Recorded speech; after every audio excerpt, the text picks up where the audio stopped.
highlight new publications in the journal. We talk about kind of the rationale behind them, the results, and really the relevance to neuro-oncology treatment. And Jason may or may not be here today. He's finishing up in the OR. He was letting me know. But we are pleased to have Brian Neff and Michael Ruff with us. And we're going to be talking about midline gliomas and some novel treatment strategies. So why don't you guys introduce yourselves and we'll get going. Very good. I guess I'll go. I'm Brian Neff, PGY4 neurology resident at Mayo Clinic in Rochester. And we'll be starting neuro-oncology fellowship here at Mayo Clinic in Rochester next year, July 1. Exciting. I'm Michael Ruff. I'm one of the neuro-oncologists here at Rochester Mayo. Excellent. Well, welcome aboard. Do you guys have a presentation or anything to share? Yes. Why don't we jump right in? Will do.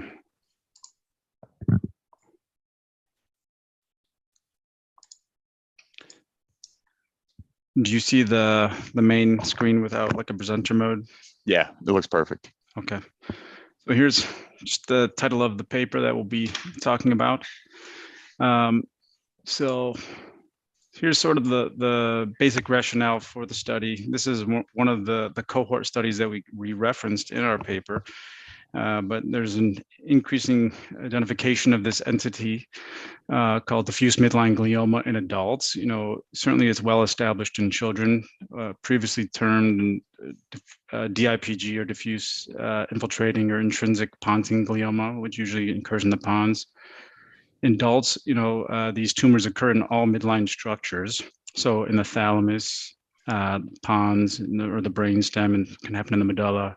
Happen in the cerebellum as well, and then in the spinal cord. So in our cohorts, for instance, we have representation of all these structures with the exception of the cerebellum. And this is just sort of an image from this cohort sort of showing typical characteristic lesions of this type of tumor. Importantly, a lot of the DMGs or diffuse midline gliomas, they harbor this mutation at H3K27M, which contributes to like a stem cell like or sort of process that sort of drives the pathogenicity of these tumors, which could be a potential potential therapeutic target. So it's as an important entity to look at. So here, I'm not going to profess to be sort of an expert in this, but here's some of the rationale as well. So we talk about like methylation and acetylation for sort of epigenetic sort of processes that contribute to oncogenesis. And one such thing is acetylation. So acetylation, when the histones are acetylated, generally sort of promotes the turning on of genes. There are these entities called HDACs or histone deacetylases, which remove the acetyl groups from the histones and then turn off gene transcription. And methylation generally will turn off also when methyl groups are on, also sort of turn off these genes. So this is sort of the basis for panobinostat, which is shown here. But panobinostat is a pan histone deacetylase inhibitor, so it affects multiple of these histone deacetylases, so potentially turning off the deacetylation of the histones, and then thus sort of continuing hopefully good gene transcription. And there is a basis for it in multiple sort of basic studies that panobinostat as an HDAC inhibitor helps decrease size of tumor and proliferation and such, and that's sort of the basis. This is a paper from Dr. Manji and co, sort of back in I think 2015 or so, sort of showing this in the DIPG specifically as panobinostat being a potential target. And this is results of a phase 1 trial of panobinostat in children with DIPG, sort of mainly focusing on dose-limiting toxicities and maximum tolerated dose, but also showing that this could be a potential successful target in these tumors. Here's our paper that was recently published. Going into it, again, what we did is we retrospectively analyzed 4 patients at Mayo Clinic Rochester, received at least part of the care at Mayo Clinic Rochester. All 4 patients had H3K27M mutation. All the tumors were high-grade gliomas in midline structures, so termed diffuse midline gliomas. All were IDH wild type, as seen here. And they were treated primarily from January 2016 until January 2021 is when the last follow-up occurred for purposes of the paper. So again, 4 patients. You can see the location. So we have medulla, which is in the lower brainstem. We have 2 patients that were primary just the cord. And then our youngest patient in the cohort, who was 22, had multiple structures. So thalamus primarily, but also the parts of the cervical spinal cord. And then initially, pretty early on, had a leptomeningeal spread as well. Out of all the patients, 3 out of the 4 had radiation therapy. It's important to note that none of these patients had any chemotherapy performed, so they didn't get any temozolomide or other sort of alkylating agent. And panobenostat was the main therapy that was utilized for these patients, at least prior to panobenostat therapy. And then at last follow-up, as of January 2021, there were 2 of the patients were alive. And here's a survival, which we'll get into. And the best radiographic response was stable in 2, partial response in 1, and then our youngest patient again had progressive disease and stable clinical response in 3 of the patients. It's important to note, and we talk about it in the paper as well, that of the patients who were at least alive at past follow-up, they initially, the primary tumor was involved the spine, thoracic and cervical spine. They both received radiation therapy. So that is an important note we can talk about. Here's the next slide, just kind of showing these. So A and B is patient 1, C and D 2, 3, and 4. You can clearly see in patient 4 where you had progressive disease, and this is progressive disease after just the 2 months, consistent with that table in the younger patient. This is patient 3 who had cervical cord lesion, and after 11 months here, showed that there was at least stable amount of involvement there. This is on T1 weighted imaging or T2 weighted imaging. For patient 2, you can kind of see this lower thoracic lesion, which after 3 months is sort of partial responsive therapy. And then you have a medullary lesion in patient 1 that after 12 months showed stable disease. And this is all radiographic. So here is one of the tables we also included in the manuscript, or figures included in the manuscript. So we had 4 patients in the retrospective cohort, but one thing we wanted to do is sort of look at, all sort of compare our cohort to all patients adult patients who harbored the H3K27M mutation. So what we did is looked at all the literature as of time of publication in papers that specifically published individual patient level characteristics, including survival, including age, et cetera. And we included that as supplemental data in the paper. And A and B here show, so our cohort, which is the blue, which is panobenostat, which is 4 patients, and this is versus the whole cohort, so an additional 80 patients, sort of looking at survival. And this, by log rank, this survival is not statistically significant, but you can kind of see a separation out. In this whole cohort, some of these patients did receive temozolomide. So what we did is we separated it out by patients who didn't receive any chemotherapy, and including our cohort didn't receive any therapy other than panobenostat, and kind of showed a separation between these. So this is the 18 patients in the cohort we saw that didn't receive any therapy versus ours, and showed that, statistically by log rank, there was a significant, survival advantage, at least, based on the data that we had. Here is just the whole, all patients that we had known radiation and known chemotherapy data available. sort of looking out, and this includes a penobinostat cohort as well. Just looking at obviously radiation therapy and chemotherapy is beneficial for patients that we saw with the HVK27. This is the whole survival curve with all 84 patients. And then this is just sort of looking at age categories, suggesting that possibly, younger patients, so under 25 and older patients over 65 might have worse survival, but these were not statistically significant. But, I thought that this is something that was important for us to do. There's relatively few patients with this, at least published, and something that hopefully we can do more of is publish individual patient level data so we can incorporate it into some of these analyses in the future.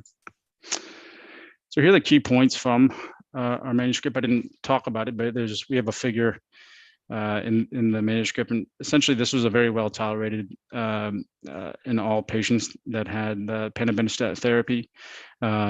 There was no adverse events over grade 3 or over grade 2, so 3, 4, and 5. There was none.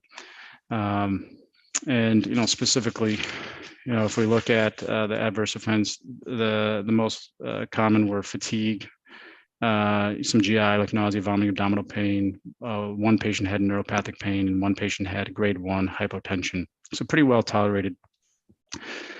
At the dose that we selected, and the dose we selected was based upon the dose that was utilized with multiple myeloma, which we'll talk about soon. Key points: the first report of outcomes in penobinostat in adults with specifically the H3K27M mutant. There was a previous study a couple of years ago that also used penobinostat in recurrent high-grade gliomas, but that in conjunction with bevacizumab, and didn't show any significant survival advantage after 6 months. But this is the first sort of monotherapy, like retrospective look at this.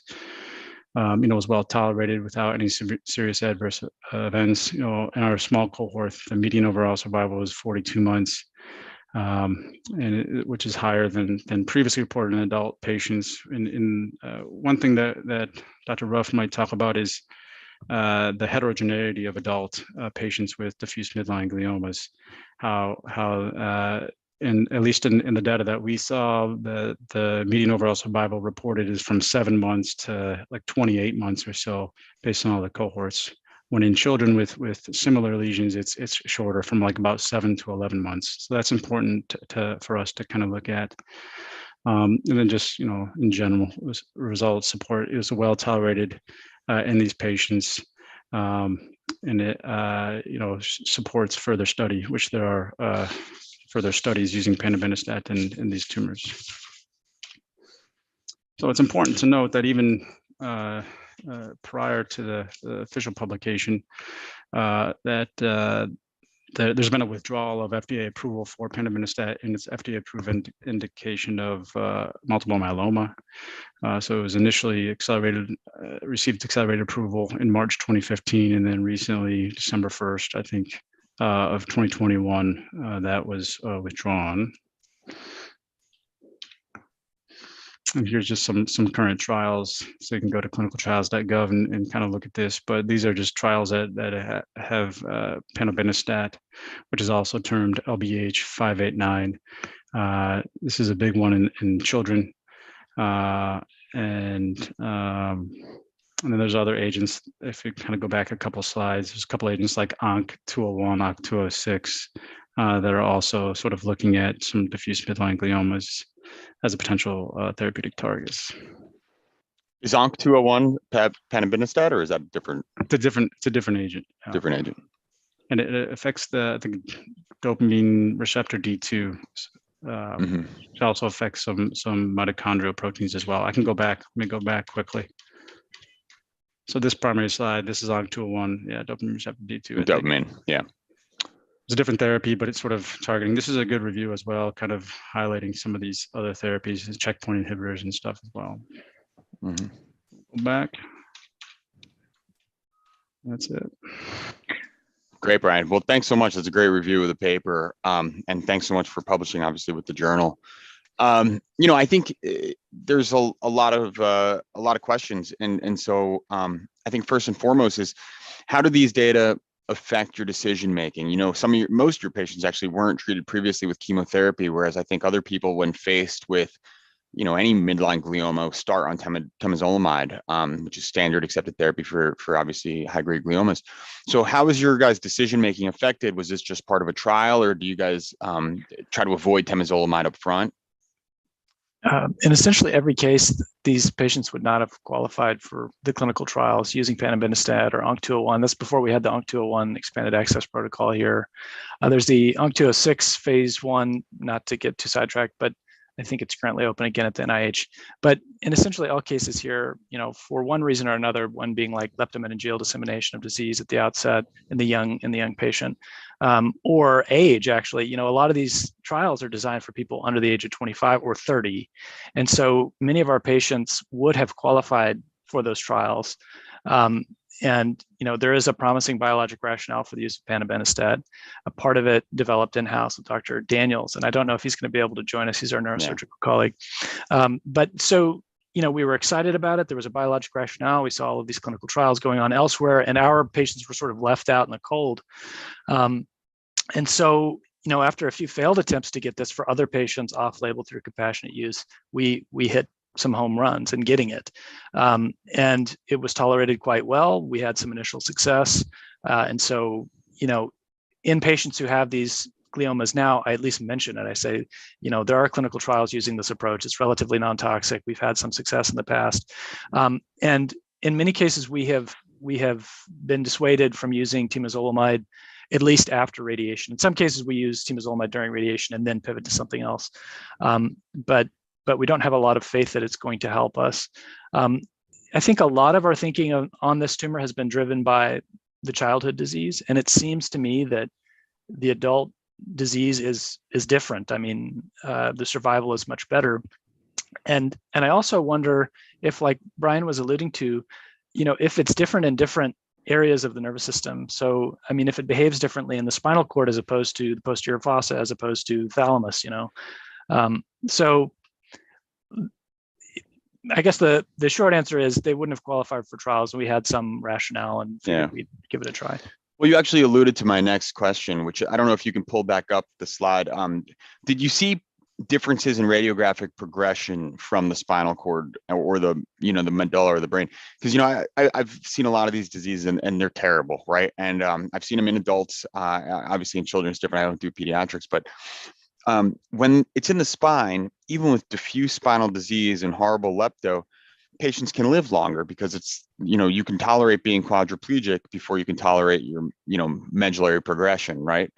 And so I'm just curious if you looked at the radiographic progression, and you may have mentioned it, I'm sorry, versus just overall survival. In terms of the paper, as far as best response, we did. Subsequent to all of this, so actually just looked prior to today's meeting, and the two patients with spine disease, as far as we know, one was international and has gone back. But as far as we know, as of January, was still alive. So, and then the other is a domestic patient that we follow still. So both are still alive, actually. And the one patient has had disease progression. Well, actually, I'm sorry, I take that back. Both have had disease progression. One was contrast enhancing, the other was minimally contrast enhancing, just as their initial tumors were. Yeah.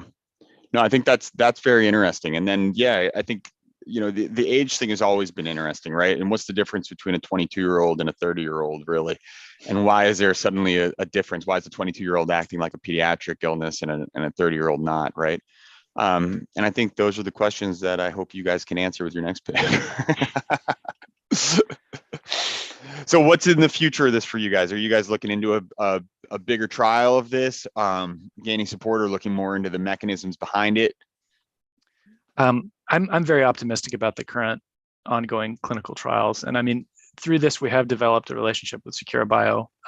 But there's this roadblock currently with the FDA approval thing. So would absolutely love to have a clinical trial that would incorporate my patients. I'm an adult neuro-oncologist. So Absolutely. And I think in general, histone deacetylase inhibitors, it seems like a promising strategy. As far as other avenues, Dr. Daniels, I think is working more on a translational kind of basic science approach. And I think he's in clinic today, so yeah, can't join us. No worries. Perfect. Well, guys, we like to keep these meetings short and sweet. I think you did a great job explaining it. I want to thank you all for coming along, and obviously, again, contributing to the journal. Keep publishing. We'll have you back whenever. This goes up on our YouTube channel. It'll be saved there. There's a link available, in our social media or through the JNO, and feel free to share it with everyone. So, and congrats. All right. Thank you so much. All right, guys. Have a great afternoon. Take care. Bye. You too. Bye. Bye-bye.